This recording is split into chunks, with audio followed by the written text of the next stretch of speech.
성도를 향한 하나님의 비전. 비전, 꿈을 얘기합니다. 여러분들은 이곳 보스턴에 어떠한 꿈을 가지고 돌아왔습니까? 무슨 비전을 가지고 지금 이곳 보스턴에서 생활하고 계십니까? 어떤 사람들은 비전에 대해서 한 단계 한 단계 이루어지기 때문에 기쁜 사람이 있을 거고, 어떤 사람은 내가 지금 무엇을 하고 있는지 답답해하는 사람들도 있을 겁니다. 근데 여기서 하나 우리가 알아야 될 것이 있습니다. 여러분에 대한 비전, 여러분 자신에 대한 비전이 있는가 하면 여러분을 향한 하나님의 비전이 있다는 사실을 아시기 바랍니다. 여러분이 학교에 들어왔을 때 여러분이 듣고 싶은 과목이나 또는 교수님들을 일일이 다 섭외하지 않아도 학교의 시스템은 여러분들에게 최고의 양질의 교육 조건을 맞추기 위해서 이미 학교와 건물과 교수님들을 이렇게 섭외해 놓는 것입니다. 이와 같이 우리 인생에서 많은 고민과 답답함이 있을 때 내가 무엇을 해결하려는 것, 이것은 굉장히 중요합니다. 하지만 한 가지 알아야 될 것은 여러분을 위해서 최고의 시스템을 준비한 하나님의 비전이 있다는 사실을 먼저 아시고 그것을 찾는 것이 더 행복을 찾는 지름길이라는 사실을 아시기 바랍니다. 오늘 그래서 여러분들에게 세 가지 말씀을 증거하기를 원합니다. 그래서 하나님께서 여러분에 대한 비전이 뭔지, 또한 여러분들은 어떻게 하나님의 비전을 찾으며 여러분 자신의 삶이 기뻐하는지를 한번 나누기를 원합니다. 한번 제목 따라 하십시오. 특별한 비전. 여러분의 삶에 비전이 있는 것처럼 하나님도 여러분들에게 개인적으로 아주 특별한 비전이 있습니다. 그것은 목적 있는 삶이라는 겁니다. 많은 사람들이 생각하기에 남자와 여자를 만나서 사랑해서 그러다 보면 때가 되면 아기가 낳고 그냥 세상을 살아간다, 이렇게 생각할 수도 있습니다. 그렇지 않습니다. 결혼하는 것부터 사랑하고 가정을 만들고 그리고 때가 돼서 자녀를 낳고 성장하는 모든 과정에는 여러분이 생각하는 것보다 더 크고 놀라운 하나님의 계획들이 있습니다. 그 계획은 성경은 이렇게 얘기합니다. 내가 너를 복중에 짓기 전에 너를 알았고 내가 태에서 나오기 전에 너를 구별하였고 너를 열방의 선지자로 세웠노라. 아멘. 이 말씀을 묵상하시다 보면 여러분들이 여러분의 부친의 또는 모친과 만나서 이 땅에 태어나기 전부터 이 땅에 아름다운 성가대 지휘자, 아름다운 반주자, 아름다운 집사님, 아름다운 성도로서 살도록 이미 예정되어 있다는 겁니다. 특별히 믿음의 사람, 택한 사람은 하나님께서 선지자로 쓸 정도로 그의 임무까지 목적 있는 삶을 예비해 놨다는 겁니다. 혹시라도 이곳에 유학생활, 이민생활 하는 사람들 중에서 내가 지금 무엇을 하고 있는가 두려워하는 사람 또는 답답한 사람, 실망하는 사람들이 있습니다. 여기에 결코 악한 마귀가 주는 그런 생각에 속지 마시기 바랍니다. 여러분을 한국에서, 타국에서, 타주에서 이 자리에 불렀을 때는 여러분들에게 가장 최고의 미션을 주기 위해서 하나님이 부르신 겁니다. 아멘. 항상 하나님은 여러분들에게 최고를 주기를 원하는데 악한 것들은 아주 조금 살짝 속여서 여러분들을 실망하게 만든 겁니다. 속지 마시기 바랍니다. 우리의 목적 있는 삶은 힘든 삶, 어려운 삶이 아닙니다. 우리의 목적 있는 삶은 은혜로운 삶을 살도록 여러분을 불렀습니다. 은혜가 뭡니까? 여러분의 능력이 아니라 하나님께 주시는 능력으로 사는 것이 은혜입니다. 사랑이라는 것은 내가 일을 주면 상대방도 일을 주거나 10을 주거나 100을 주거나 뭔가 주고받는 상대적인 계약적인 관계가 사랑입니다. 은혜, 그레이스가 뭔지 아십니까? 내가 1을 주지 않아도, 내가 100을 주지 않아도 무조건 사랑해서 그냥 무조건적인 주는 것이, 그것이 은혜입니다. 여러분의 삶 속에서 은혜에 대해서 그림자지만 100% 확실하지 않지만 맛볼 수 있는 것이 뭔지 아십니까? 그것이 어머니의 사랑, 아버지의 사랑, 부모님의 은혜인 겁니다.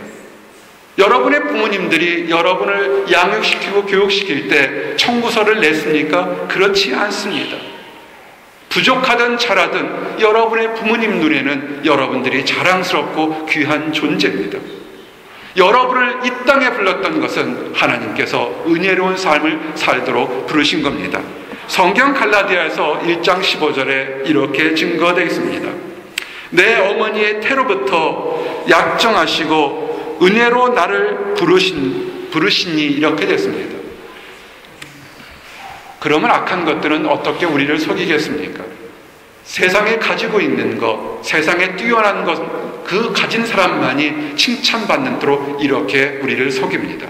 한국에서 또는 미국에서 다른 사람보다 뛰어나거나 능력이 많은 사람 인정받습니다. 그러나 하나님 눈에는 세상 사람들의 인정받는 것뿐만 아니라 하나님 안에서 태어난 모든 사람들은 하나님이 인정하시고 축복하십니다. 아멘. 그래서 목적 있는 삶, 은혜로운 삶, 그 궁극의 목적은 여러분의 삶이 다 축복으로 이어지기를 원하는 겁니다. 아브라함을 아십니까? 수천 년 전에 아브라함이라는 한 현재 이라크의 우르르한 지방에 있던 한 사람을 불렀습니다. 하나님이 그 사람을 직접 불렀습니다. 너는 본토 아비의 집을 떠나 내가 명한 곳으로 가라 그랬습니다. 이것을 현대적인 의미로 말하면 여러분들이 살고 있는 고향 땅에서 기도하는 가운데 전혀 알지 못했던 사람을 배우자로 만날 수도 있고 직장을 정할 수도 있고 학교를 정해서 이곳까지 왔던 것입니다. 고통받기 위해서, 싸우기 위해서, 미워하기 위해서, 다투기 위해서 이곳에 부르신 것이 아닙니다. 수천 년 전에 아브라함을 불렀던 목적 딱 하나는 그에게 축복을 주고 그 축복이 나 스스로 만족하는 축복이 아니라 하나님을 알지 못하는 다른 사람들까지도 인정할 수 있는 크고 놀라운 축복을 허락하신 겁니다. 성경은 뭐라고 이렇게 증거되어 있습니까? 아브라함은 강대한 나라가 되고 천하 만민은 그를 위하여 복을 받게 될 것이니 복을 될 것 아니냐. 내가 그를 그 자식과 권속에게 명하여 여호와의 도를 지켜 의와 공의를 행하게 하려고 그를 택하였나니. 아멘. 질문합니다. 하나님을 아십니까? 아멘. 하나님을 믿으십니까? 아멘. 그러면 여러분의 신분은 하나님이 아브라함을 불렀던 것처럼 여러분을 죄인 중에서 불렀던 동일한 하나님이 여러분을 지금도 부른다는 겁니다. 아브라함을 불러서 열방 백성 중에 복의 근원이 되게 하신 하나님이 여러분들에게도 이 땅 살면서 복의 근원이 되도록 만들기를 원하시는 겁니다. 아멘. 왜요? 왜 우리에게 복을 주십니까? 왜 우리의 마음의 복, 환경의 복, 다른 복을 주기를 원하십니까? 한 가지 이유입니다. 우리가 세상에서 하나님을 믿는다고 하면서 지질이 볶고 싸우고 다투고 미워하고 증오하는 것이 아니라 우리 안에 사랑을 통해서 우리의 기쁨을 통해서 다른 사람들에게 하나님의 정의와 사랑을 증거하기 위해서 우리에게 축복을 주시는 겁니다. 혹시라도 그럴 리 없겠지만 혹시라도 하나님을 믿는다고 하면서 나의 직장이, 나의 가정이, 나의 학교가, 내가 만나는 사람들 가운데서 내가 기쁨이 없다면 그것은 상대방이 여러분을 힘들게 하는 것도 있을지 모르겠지만 가장 근본적으로는 내가 지금 하나님과의 관계에서 멀어졌다는 것을 인정하시기 바랍니다.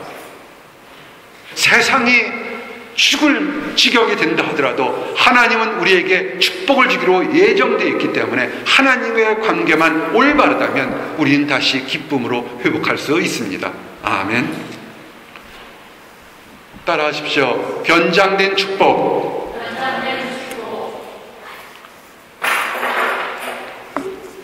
하나님은 분명히 우리에게 축복을 주시겠다고 얘기했는데 그리고 본인 스스로 판단하고 다른 사람이 봐도 올바르게 그렇게 부족한 것이 없도록 신앙생활을 하는데 우리에게 고통이 올 때가 있습니다. 맞습니다. 이 고통이 오는 것 때문에 때로는 많은 신앙생활을 하는 사람들이 시험에 들고 넘어질 때가 참 많습니다. 하나님은 사랑이라고 그러셨고 하나님은 은혜를 주신 분이라고 했는데 왜 내게, 내 가정에, 내 이웃에게 이러한 고통을 주냐고 이렇게 질문할 수 있습니다. 오늘 주신 말씀이 무엇입니까? 나 여호와가 말하노라 너희를 향한 나의 생각은 내가 안 하니 재앙이 아니라 평안이여 너희 장래에 소망을 주려 하는 생각이라. 아멘. 이 말씀을 돌이켜볼 때 성도에게도 어려운 날, 답답한 날, 곤란한 날이 있다는 겁니다. 그것은 우리를 힘들게 하려는 것이 아니라 우리의 믿음을 한 단계, 두 단계 그 이상 성숙시키려는 하나님의 변장된, 우리가 깨닫지 못하는 계획인 것입니다. 사실은요, 하나님 입장에서는 아주 투명한 계획인데 우리가 믿음이 연약해서 그것이 재앙처럼 보이는 변장된 계획으로 보이는 겁니다. 하나님은 어제나 오늘이나 아주 투명하게 우리에게 축복을 주시려고 합니다. 이제는 이 변장된 축복 속에서 사람의 눈에서 봤을 때 변장된 축복입니다. 하나님의 눈으로 봤을 때는 항상 투명한 축복을 여러분에게 주십니다. 우리가 알아야 될 것이 두 가지가 있습니다. 하나님은 성도를 결코 잊지 않습니다. 여러분 삶 속에서 무엇이 가장 힘들었습니까? 학업을 원하는 만큼 못할 때 힘들었습니까? 건강이 잃었을 때 힘들었습니까? 물질을 잃었을 때 힘들었습니까? 이 모든 것은 우리를 힘들게 하는 그런 이야기들입니다. 그런데 어떤 것이 또 우리를 힘들게 하냐면 사랑을 주고 정성을 주고 시간과 능력을 다 주고 함께 기도해서 기도응답도 받고 성령 체험도 했는데 어느 날 갑자기 한순간에 배신하는 사람들, 그 사람들을 볼 때 우리는 굉장히 힘들게 됩니다. 늘 같이 있지만 어느 순간에 모장하게 배신하고 떠나가 버리는 사람들을 인하여 우리의 마음이 두려울 때가 너무나 많습니다. 어떤 믿음 좋은 그런 신앙인이 있었습니다. 부부가 있었습니다. 그런데 갑자기 그 남편이 병으로 이 세상을 떠났습니다. 그 아내가 그 장례식장에 가서 막 욕을 하는 겁니다. 뭐에 욕을 하냐면 나하고 같이 천국 가자고 약속했는데 왜 약속 안 지키고 먼저 가는 거야, 이 나쁜 사람하고 막 욕을 합니다. 부부관계가 아무리 좋다 할지라도 우리가 갑자기 떠나가게 되면 황당한 일들이 생길 수가 있습니다. 좋았을 때도 이런데 여러분들 갑자기 대인관계나 환경 속에서 배신을 당하면 얼마나 힘들겠습니까? 한번 따라하세요. 사람은 의지할 존재가 아니고 사랑할 존재다. 세상 사람들이나 세상 의지하지 마시기 바랍니다. 왜냐하면 시간 차이지 반드시 배신하게 됩니다. 세상은 사랑할 존재가 아니라 의지할 존재가 아니라 사랑할 존재입니다. 그런데 우리가 하나 알아야 될 것이 하나 있습니다. 하나님은 우리가 잘하든 우리가 못하든 우리를 배신하지 않습니다. 시편 40편 1절의 말씀이 뭡니까? 내가 여호와를 기다렸더니 귀를 기울이사 나의 부르짖음을 들으셨도다. 아멘. 여러분 한번 솔직하게 여러분 자신을 돌아보시기 바랍니다. 여러분이 정말로 힘들어서 숨쉬기조차도 힘들었을 때 여러분의 가까운 사람이 여러분을 도와줬습니까? 아니면 올바르게 충고한다고 하면서 여러분의 가슴을 아프게 찔렀습니까? 상당수 많은 경우에 우리를 힘들게 할 때가 많습니다. 여러분, 그럴 때 힘들 때는요, 사람 의지하지 마시기 바랍니다. 힘들 때 하나님을 믿으시기 바랍니다. 아멘. 그래서 우리가 하나님을 의지할 때 한번 따라하세요.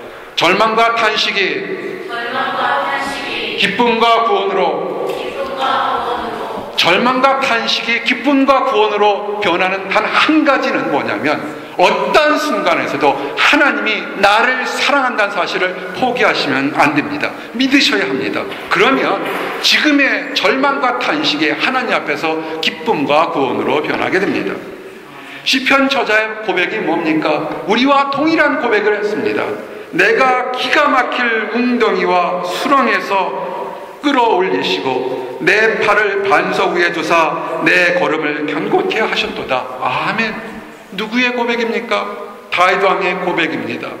하나님 마음에 합하고 하나님의 기도응답을 하나님 앞에 기도해서 수많은 기도응답을 들었던 다윗도 너무나 힘들어서 기가 막힌 웅덩이라는 그렇게 표현을 했습니다.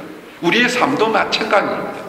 크고 작은 거 있을 때 그 웅덩이 속에서 혼자 벗어나려고 아둥바둥하면 그것이 마치 늪처럼 더 깊게 빠져간다는 사실을 아십니까? 그럴 때요, 달랑 호흡만 있으면 아버지 도와주시옵소서, 하나님 나를 도와주시옵소서, 내가 다 죽게 됐나이다, 주님 도와주시옵소서 기도하시기 바랍니다. 그럴 때, 부르짖을 때, 간구할 때 하나님께서 들으시고 여러분의 마음을 위로하시고 여러분의 환경을 죽게 된 곳에서 새로운 환경으로 옮겨 놓으실 것입니다. 아멘. 처음 설교를 할 때 왜 우리에게 축복을 하나님이 주시는가? 왜 우리를 버리지 않으시고 우리가 다 죽게 될 때도 우리가 절망의 구렁텅이에서 우리를 끌어내는가는 질문을 했습니다. 그 이유를 다시 한번 증거하면서 여러분 삶에 도전 얻기를 원합니다. 그것은 구원을 주기 위해서 그렇습니다. 하나님은 믿는 사람과 안 믿는 사람, 훌륭한 사람과 훌륭치 못한 사람, 배우거나 안 배우거나 모든 사람들이 하나님 안에서 구원을 누리기를 위한 그런 비전을 가지고 계십니다. 이것은 만백성 모든 사람들을 구원하기를 원합니다. 어떤 사람들은 이렇게 얘기합니다. 기독교는 유대인들이 믿는 유대교의 아류가 아닌가 이렇게 얘기합니다. 아닙니다. 하나님은 이스라엘 백성이라는 지역적인 사람들만을 구원하기를 원치 않으셨습니다. 전 세계에 있는 모든 사람들, 인종과 언어를 달리해서 모든 사람들에게 하나님은 구원하기를 원하십니다. 어디까지 구원하기를 원하십니까? 그것은 예수님 당시의 사람들뿐만 아니라 열방까지도 구원하기를 원하십니다. 시편 50편 1절에 이렇게 증거되어 있습니다. 전능하신 자 하나님 여호와께서 말씀하사 해 뜨는 데부터 지는 데까지 세상을 부르셨도다. 아멘. 여러분, 이스라엘 땅에서 봤을 때 우리가 살던 조국 대한민국은 정반대에 있습니다. 누구도 그것까지 복음이 전할지를 생각하지 못했습니다. 그러나 하나님께서는 우리의 대한민국까지도 복음이 전해서 세상을 변화시키는 데 사용하고 있습니다. 여러분, 지금 여러분들 마음속에서 이것은 도저히 안 돼, 이 사람은 도저히 안 돼, 이 환경은 도저히 안 된다는 그런 땅끝이 있습니까? 기도하십시오. 하나님의 구원의 복음은 도저히 안 된다는 그 땅끝까지도 깨쳐서 복음의 기쁨의 구원이 전달되도록 허락하셨습니다. 아멘. 이제 말씀을 정리합니다. 승리하셨습니까? 하나님 안에서 기쁨 가지고 계십니까? 아멘. 그러면 축하드립니다. 계속해서 그 기쁨이 어제 이만큼이었으면 내일, 오늘 이만큼, 내일 이만큼 자라가시기를 원합니다. 그런데도 혹시라도 하나님을 믿는다고 하면서 여러 가지 환경 때문에 힘들고 어렵고 답답한 사람들이 있습니까? 세상을 돌아보지 마시기 바랍니다. 세상을 돌아봐서 비교하지 마시고 하나님이 여러분들을 향해서 가진 계획을 지금도 믿고 나가시기 바랍니다. 하나님은 여러분의 삶을 대충 만들지 않았습니다. 아주 뚜렷하게 무엇이 되도록 그런 목적을 가지고 계십니다. 그것은 은혜로운 삶이고 축복 있는 삶입니다. 힘드십니까? 기도하시기 바랍니다. 간구하시기 바랍니다. 그래서 여러분이 하나님 앞에서 기쁨 가져서 열방까지, 땅끝까지 다른 많은 사람들도 기쁨을 누릴 수 있도록 그렇게 되시기를 원합니다. 그래서 하나님께 칭찬받는 모든 사람들이 되시기를 예수님의 이름 받들어 축원합니다. 아멘. 기도하시겠습니다. 하나님 감사합니다. 아버지, 우리들 마음에 가난한 마음 주심을 인하여 감사합니다. 천국만을 사모하는 마음 주심을 인하여 감사합니다. 세상을 의지하지 않고 환경을 의지하지 않고 사람 의지하지 않고 하나님만을 의지하도록 하게 하심을 인하여 감사합니다. 아버지 하나님, 우리가 모태 태어나기 전부터 우리를 택정하시고 축복을 예비하시는 아버지 하나님 참으로 감사합니다. 우리가 죄인 되었을 때에도, 우리가 하나님 기준에 못 미쳤을 때에도 한 번도 우리를 버리지 않으시고 책망치 않으시고 사랑하신 하나님 은혜에 감사합니다. 아버지, 이제는 승리하기를 원합니다. 이제는 기쁨 가운데 나아가기를 원합니다. 그래서 아버지 하나님, 땅끝까지 열방 백성들에게 하나님의 살아계심을 증거할 수 있도록 허락하여 주시옵소서. 감사드립니다. 예수 그리스도 이름 받들어 기도했습니다. 아멘.